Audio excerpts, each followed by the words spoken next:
दोस्तों, क्या भारत ने इजराइल के साथ सीक्रेट डिफेंस डील साइन कर ली है? क्योंकि इजराइल की मीडिया और वहां के डिफेंस एनालिस्ट की तरफ से कई बड़े दावे किए गए हैं और जिस तरह से इन हथियारों में भारत ने इंटरेस्ट पहले दिखाया था, उससे ये उम्मीद लगाई जा रही है कि हो सकता है कि भारत ने ये डील इजराइल के साथ साइन कर ली है। और आपको बता दें, ये वह हथियार हैं जिनका इस्तेमाल भारत ने पाकिस्तान के खिलाफ भी किया था और ये लंबे समय से पाकिस्तान के लिए बड़ा सरदर्द रहे हैं। और अब तो पहली बार इजराइल से एडवांस मिसाइल की डील भी भारत ने कर ली है, ऐसा इजरायली मीडिया का कहना है। तो चलिए जानते हैं किन हथियारों की बात इजरायली मीडिया कर रही है। दरअसल इजराइल के जाने माने डिफेंस पत्रकार एरी एगोजी की एक रिपोर्ट के मुताबिक भारत ने हाल ही में इजरायली एयर लोरा और आइस ब्रेकर मिसाइल सिस्टम के ऑर्डर दिए हैं। हालांकि भारत सरकार या वायुसेना की तरफ से अभी तक इसकी आधिकारिक पुष्टि नहीं हुई है, लेकिन ये रिपोर्ट भारतीय वायुसेना की long range stand of strike क्षमता को लेकर चल रही अटकलों को और मजबूत करती है। ये रिपोर्ट ऐसे समय पर आई है जब 29 दिसंबर 2025 को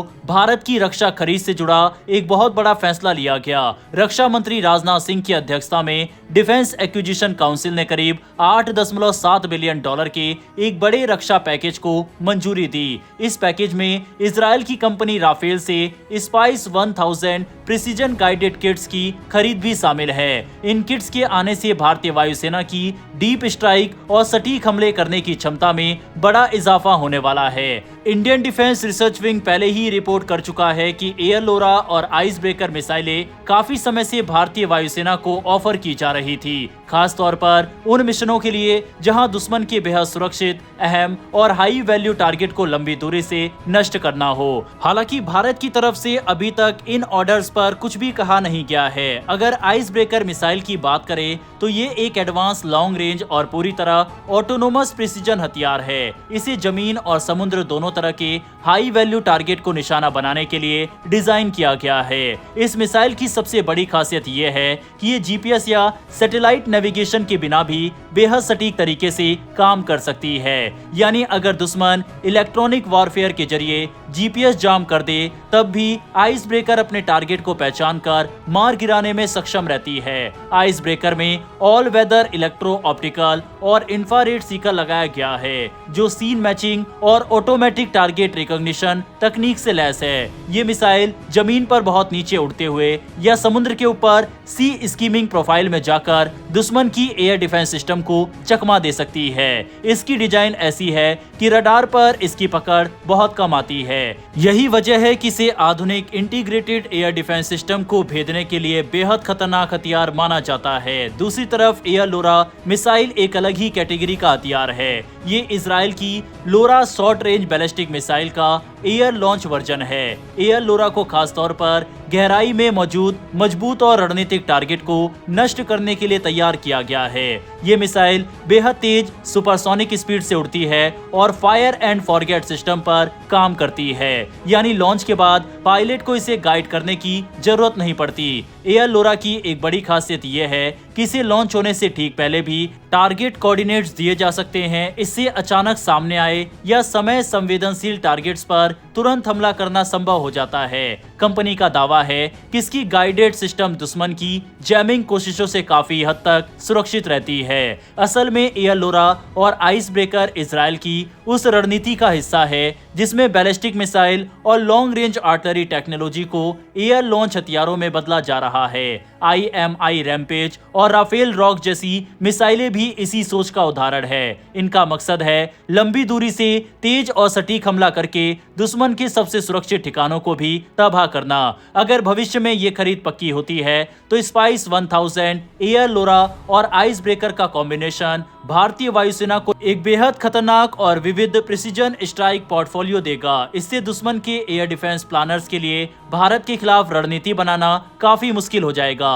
इसी कड़ी में स्पाइस परिवार का एक और हथियार स्पाइस 250 भी चर्चा में है। इजरायली अधिकारियों के मुताबिक भारतीय वायुसेना इसमें भी काफी दिलचस्पी दिखा रहा है। स्पाइस 250 एक 125 किलो वर्ग का हथियार है जिसकी स्टैंड ऑफ रेंज करीब 100 किलोमीटर तक है। इसका मतलब है कि भारतीय फाइटर जेट दुश्मन के एयर डिफेंस रेंज से बाहर रहकर भी सटीक हमला कर सकते हैं। स्पाइस 250 की सबसे बड़ी ताकत यह है कि ये जीपीएस जैमिंग या जीपीएस डिनाइड माहौल में भी असरदार रहता है। इसमें advance electro optical Sikar, automatic target recognition, moving target detection और समुद्री लक्ष्यों पर हमला करने की क्षमता मौजूद है। यही नहीं, स्मार्ट क्वाड रैक की मदद से एक ही पाइलाइन पर 4 स्पाइस 250 हथियार लगाए जा सकते हैं, जिससे एक ही मिशन में ज्यादा टारगेट्स को नष्ट करना संभव हो जाता है। इसके अलावा स्पाइस 250 ER वर्जन भी है जिसमें छोटा टर्बोजेट इंजन लगा होता है और इसकी रेंज करीब 300 किलोमीटर तक पहुंच जाती है। ये वर्जन भारतीय वायुसेना को दुश्मन के इलाके के बहुत अंदर तक सटीक हमला करने की क्षमता देगा। रिपोर्ट्स के मुताबिक इस डील पर अभी बातचीत चल रही है और अगर सब कुछ ठीक रहा तो आने वाले समय में 200 से 300 यूनिट की खरीद हो सकती है। कुल मिलाकर दोस्तों, अगर ये सभी हथियार भारतीय वायुसेना के बेड़े में शामिल होते हैं तो भारत की एयर स्ट्राइक क्षमता एक नए स्तर पर पहुंच जाएगी, खास तौर पर ऐसे समय में जब इलेक्ट्रॉनिक वारफेयर और जीपीएस जैमिंग आधुनिक युद्ध का अहम हिस्सा बन चुके हैं। तब ये एडवांस इजरायली हथियार भारत को एक बड़ी रणनीतिक बढ़त दिला सकते हैं। इसके अलावा दोस्तों, डिफेंस से जुड़ी एक और अहम खबर ब्रिटेन से सामने आ रही है। दरअसल भारत के 5th जनरेशन फाइटर जेट एमका को लेकर एक बार फिर बड़ी और अहम खबर सामने आई है। ब्रिटेन की मशहूर इंजन कंपनी रोल्स रॉयस ने भारत के एमका प्रोग्राम के लिए एक बिल्कुल नया जेट इंजन को को-डेवलप करने के अपने प्रस्ताव की दोबारा पुष्टि की है। खास बात यह है कि ये इंजन किसी पुराने रोल्स रॉयस इंजन पर आधारित नहीं होगा, बल्कि पूरी तरह नया डिजाइन होगा। बातचीत के दौरान रोल्स रॉयस के अधिकारियों ने बताया है कि ये इंजन डीआरडीओ के तहत आने वाले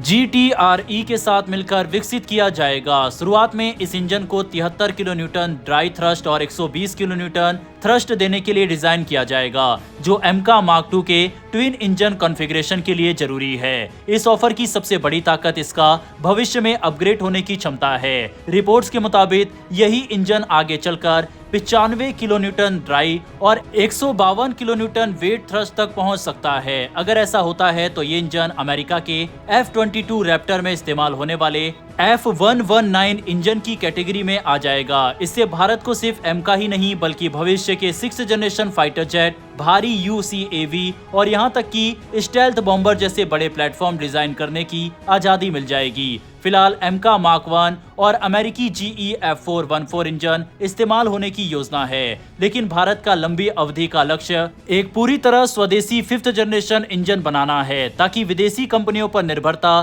खत्म हो सके।